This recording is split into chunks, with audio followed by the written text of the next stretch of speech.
దేవుని స్తుతించుట కొరకే మనం పుట్టించబడ్డాం. అసలు మన సృష్టిలో ఉన్న కారణమే అది, ఇంకో కారణం లేదు అన్న పాయింట్ని మనం శ్రద్ధగా గుర్తుపట్టాలని మనవి చేస్తున్నాను. ఒక మంచి ఆలోచన కూడా మీ దృష్టికి తీసుకొస్తాను. అందరూ బైబిల్ చూడండి, నిర్గమకాండం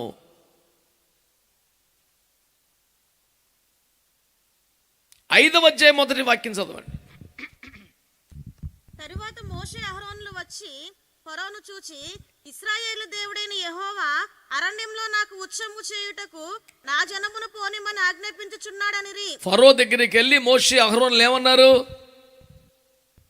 తన జనులను పోనిమని యెహోవా సెలవిస్తున్నాడు. ఎందుకని బతకస్తలుగా సమర్పతలుగా మారుతావా? శుభ్రంగా పని చేసుకున్నామని అడవిలో తీసుకుపోతున్నావు అని కోపడ్డాడు.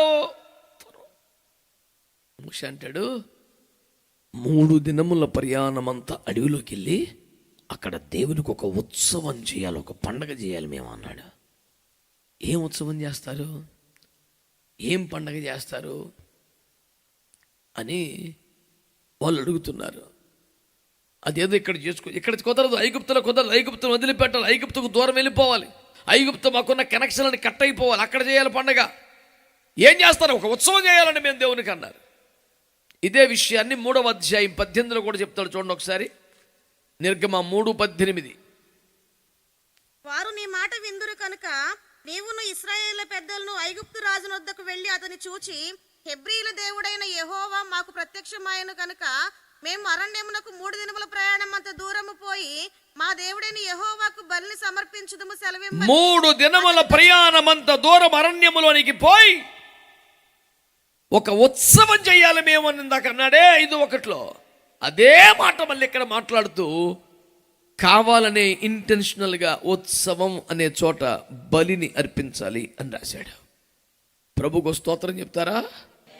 మేము మా దేవునికి ఒక ఉత్సవం చేయాలి, మేము ఒక పండగ చేయాలి దేవుడికి అని గోలగోలు పెట్టాడు.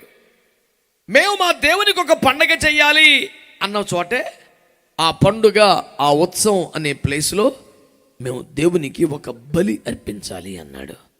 క్రొత్త నిబంధన క్రైస్తవులందరికీ సులభంగా అర్థమైపోయింది ఏమిటి? ఏం బలి అర్పిస్తాం దేవునికి మనం? హెబ్రీ పత్రిక 13వ అధ్యాయం 15వ వాక్యములో మనము దేవునికి జిహ్వా ఫలం అర్పించాలి, అనగా ఆయన నామమును ఒప్పుకొనుచు స్తుతి యాగము అర్పించాలి అని రాశాడు. యాగం అంటే యజ్ఞం, బలి.